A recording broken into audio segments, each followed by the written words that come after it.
మీరు అప్పీల్ చేయవలసిందిగా కోరుతున్నాం.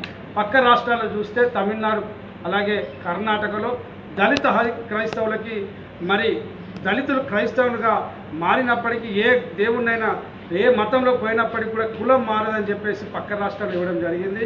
ఈరోజు అదేవిధంగా మరి క్రైస్తవులు దళితులు కూడా ఎక్కువ మంది కాంగ్రెస్ పార్టీలోనే ఉన్నారు, కాంగ్రెస్ పార్టీకే మద్దతు తెలుపుతారు. అది అందరికీ తెలిసిన విషయమే. అయినప్పటికీ కూడా కాంగ్రెస్ పార్టీ మరి ఒక దళిత క్రైస్తవులకు విషయంలో మీరు ఎందుకు జాప్యం చేస్తున్నారని మేము అడుగుతూ ఉన్నాం. మరి ఈ యొక్క జూన్ 10 విషయంలో ఏదైతే జాతీయ కమిషన్ బాలకృష్ణ కమిషన్ వేయడం జరిగింది, ఈ కమిషన్కి మాకు వచ్చిన తీర్పు సానుకూలంగా ఉంటే మేము దాన్ని స్వాగతిస్తాం. లేదంటే మరి రానున్న రోజుల్లో దళిత క్రైస్తవులందరూ పెద్ద ఎత్తున ఇది దేశవ్యాప్తంగా అన్ని రాష్ట్రాల్లో కూడా మా ఎన్సీసీ ఆధ్వర్యంలో పోరాటానికి ఉద్యమం కూడా మేము ముందుంటామని మీడియా ముఖంగా తెలియజేస్తున్నాం. వచ్చినటువంటి అనేక రాజకీయ పార్టీలకి మేధావులు ప్రొఫెసర్ గారు ఉన్నారు, గాలి వినోద్ కుమార్ గారు, అలాగే కోదండ రామిరెడ్డి గారు వస్తున్నారు, అలాగే చాలామంది వక్తలు వస్తున్నారు. కాబట్టి మేము కూడా వాళ్ళకి విన్నపించుకుంటున్నాం, ప్రేమపూర్వకంగా మేము అప్పీల్ చేసుకుంటున్నాం. మా యొక్క హక్కులని మీరు ప్రేమపూర్వకంగా ప్రతి పార్టీలో మా వాళ్ళు ఉన్నారు కనుక మీరు మరి ఏదైతే సుప్రీంకోర్టు ఇచ్చిన తీర్పుకి వ్యతిరేకించి మీ పార్టీను పూర్తి మద్దతు తెలిపి ఈ యొక్క రాష్ట్ర ప్రభుత్వం కానీ జాతీయ కేంద్ర ప్రభుత్వం కూడా మీరు అప్పీల్ చేసి మాకు న్యాయం చేయవలసిందిగా మేము డిమాండ్ చేస్తా ఉన్నాం. Thank you.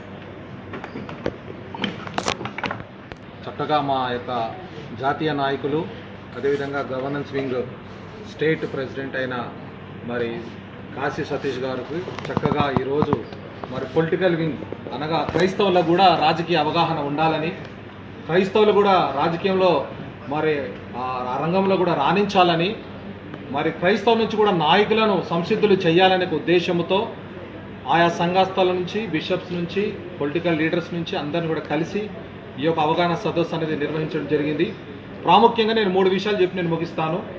మొట్టమొదటిది మనందరికీ తెలుసు, ఈ యొక్క క్రైస్తవులు దళితులు క్రైస్తవులుగా మారితే మరి 1950 ఆర్డర్ ప్రకారము వారు మరి ఆ ఎస్సీ షెడ్యూల్ రిజర్వేషన్స్ని వాళ్ళు కోల్పోతున్నారు. దీన్ని మేము వ్యతిరేకిస్తున్నాం. దయచేసి స్టేట్ గవర్నమెంట్ కాకుండా సెంట్రల్ గవర్నమెంట్ నుంచి కార్యాలు జరుగుతాయి కాబట్టి సెంట్రల్ గవర్నమెంట్ వారికి ఒక విన్నప్తి ఏం చేస్తున్నామంటే దయచేసి రీకన్సిడర్ చేయమని కోరుతున్నాం. మరి ఎందుకంటే క్రైస్తవులకు మీరు మరి మా కులాలు లేవని, క్రైస్తవత్వంలో కులాలు లేవని, కుల ఫీలింగ్స్ లేవని అంటున్నారు. అది తప్పు. లేదండి, అన్ని మతాలలో కుల ఫీలింగ్స్ ఉన్నాయి. క్రైస్తవులు కూడా అదే వివక్షత క్రైస్తవత్వంలో కూడా ఎదుర్కొంటున్నారు. కాబట్టి మరి మేము కోరుతుంది ఏంటంటే ఆ రిజర్వేషన్ ఒకసారి కన్సిడర్ చేయాలని కోరుతున్నాం. దాని కొరకు మా శాంపాల్ గారు నేషనల్ మరి ప్రెసిడెంట్ ఫౌండర్ ప్రెసిడెంట్ గారు మరి జి బాలకృష్ణ గారితో కూడా ఆ కమిషన్ వారితో కూడా వారు ముచ్చటిస్తున్నారు. ఈరోజు మార్నింగ్ కూడా వారితో మాట్లాడారని సెలవిచ్చారు. మరి అదేవిధంగా ముఖ్యంగా మేమందరం కూడా క్రైస్తవత్వం ఎక్కడ చూసినా ఒక ఉద్యమముగా ఒక పోరాటం ఎందుకు చేస్తున్నామంటే ఇది అన్యాయం. మరి సిక్కులకు లేనిది బుద్ధిస్టులకు లేనిది క్రైస్తవులకు ఎందుకు ఆ వివక్ష అనే విషయాన్ని నేను మరి డిమాండ్ చేస్తున్నాం ఎన్సీసీ తరఫు నుంచి. రెండవ విషయం ఏంటంటే ఎఫ్సిఆర్ఏ అమెండ్మెంట్ బిల్ అనగా చాలామంది ఇప్పుడు అది కొత్తగా చాలామందికి తెలియదు. ఎఫ్సిఆర్ఏ అమెండ్మెంట్ బిల్ అంటే ఏంటంటే క్రైస్తవులకు మరి వస్తున్న అనేక సంవత్సరాల నుంచి వస్తున్న మిషనరీస్కి వస్తున్న చారిటీ కానీ ఫండింగ్ కానీ దాన్ని మరి కంట్రోల్ చేయాలి, మరి నియంత్రించాలనే దురుద్దేశముతో సెంట్రల్ కానీ లేకపోతే ఆయా మరి ప్రభుత్వాలు కానీ మరి మతతత్వ పార్టీలు కానీ దీన్ని ఆపివేయాలి, లేకపోతే వాళ్ళ కంట్రోల్లో తీసుకోవాలని ఒక బిల్లు పాస్ చేయాలంటున్నారు. దాన్ని కూడా మేము వ్యతిరేకిస్తున్నాం. మూడవది ఏంటంటే క్రైస్తవుల మీద, సంఘాల మీద, సేవకుల మీద కూటాల దగ్గరకు వచ్చి గొడవలు చేస్తూ, పాస్టర్లు కొడుతూ, సంఘాలను ఇబ్బంది పెడుతూ, పాస్టర్లు ఇబ్బంది పెడుతూ, మరి బెదిరిస్తూ, అటాక్స్ చేస్తూ ప్రతిరోజు ఎక్కడో ఒక దగ్గర మీకు ఒక సింపుల్ స్ట్రాటజీ చెప్తాను.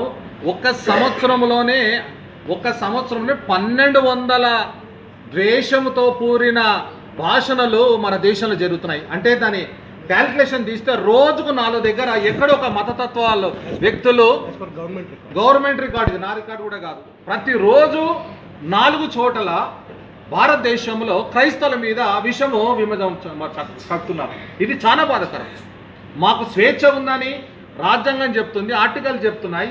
మా దేవుని మేము పూజించవచ్చు, మతాన్ని ఆచరించవచ్చు, ప్రకటించవచ్చు, మేము ప్రచురపరచవచ్చు అని మా ఆర్టికల్స్ మాకు ఇస్తున్న దాన్నే రాజ్యాంగం బాబాసాహెబ్ గారు మాకు ఇచ్చిన రాజ్యాంగాన్ని మేము పాటిస్తుంటే మరి మతతత్వ పార్టీస్ వచ్చి అటాక్ చేస్తూ మరి మేము మౌనంగా ఉండాలంటే ఇది కుదరదు.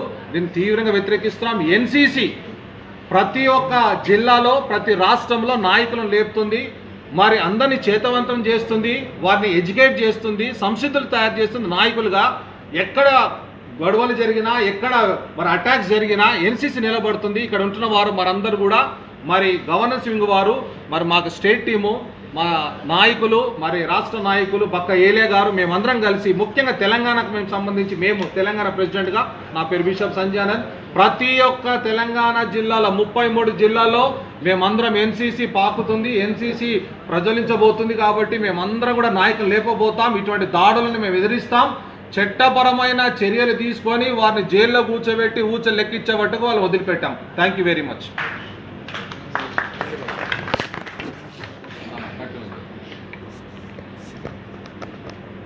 Thank you brothers. మీడియా మిత్రులకి